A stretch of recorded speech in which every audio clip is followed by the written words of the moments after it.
Guys, welcome to this first episode of a playlist I want to call the Grey Areas. So in this playlist, I want to look at stuff like Purim, this one today, the festival of Chanukah, and a whole list of biblical phenomena or even extra-biblical phenomena that does occur in the text or are referenced to in the text.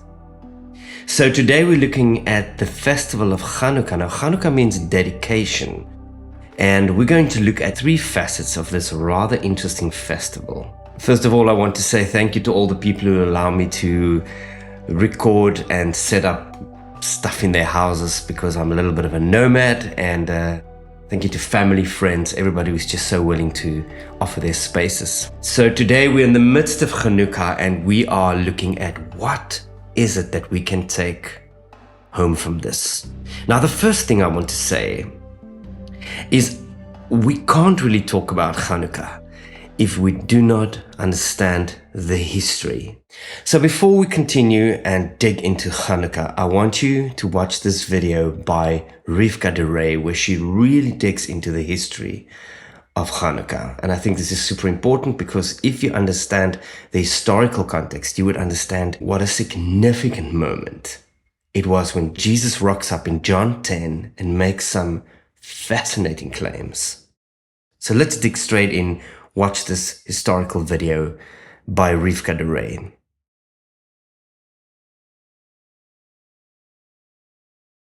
If you watch the history of Chanukah, as we've just checked in this video, I want to read you something here that's a summary of what happened. Chanukah is a story of Jewish freedom and religious independence, of martyrs and heroes sacrificing their lives to save Jewish practice and culture.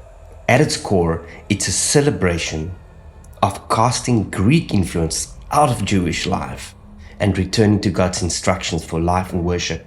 In a word, Chanukah is rededication. Now, the fascinating thing is, the word Chanukah means dedication. But fascinating, the festival, which by the way does not contain a Shabbat, it is an 8-day festival of basically just celebrating victory. But there's an interesting level. It is all about the oil. It is as if Chanukah has become a mere commemoration of the fact that the oil never ran out. And it is important, and it is a miracle. But what we forget is that the history of Chanukah was all about Jewish heroes who stood up and battled.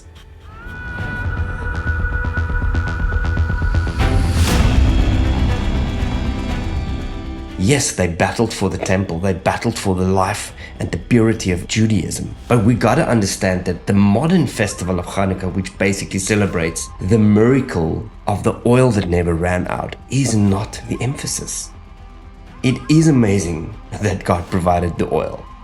And it is also interesting that a whole different menorah has come out of that, a 9-candle menorah versus the traditional and biblical 7-candle menorah.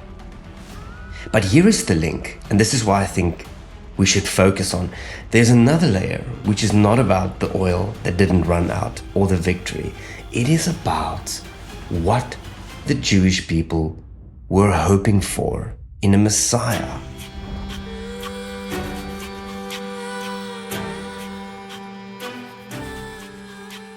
Remember, in the time that Jesus rocked up, the national sentiment about a Messiah coming to earth was about an earthly victor.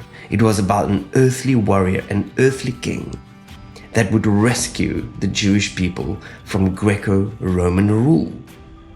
Now we turn, fascinatingly, to John 10. It covers the bit where Yeshua talks about himself as the door, about the gate as the good shepherd, people knowing his voice.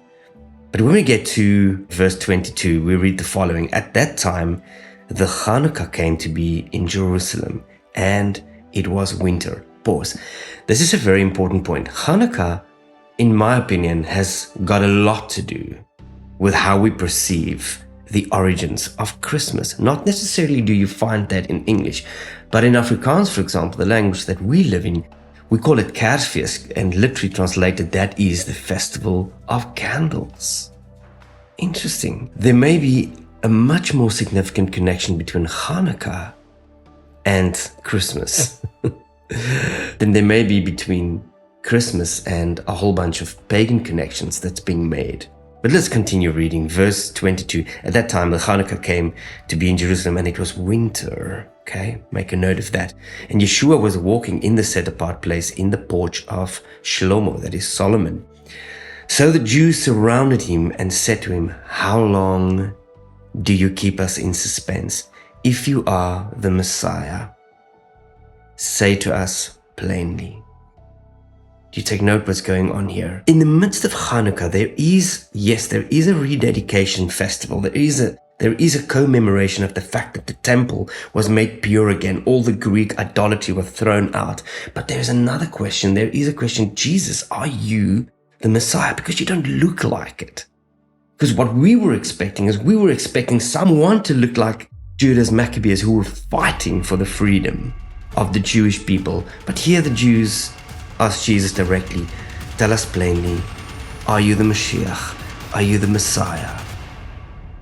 Are you the one that within Jewish sentiment and within the religious worldview of the Jewish people, are you the one that we are waiting for?" And then verse 25, Yeshua answered them, "I have told you, and you do not believe. The works that I do in my Father's name, they bear witness concerning me.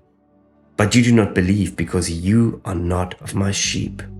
As I said to you, my sheep hear my voice, and I know them, and they follow me." Do you see what's going on here? Jesus is exposing the difference between what the text, the Bible, was actually prophesying about Messiah versus what national Israel, what the Jewish people were expecting deep down.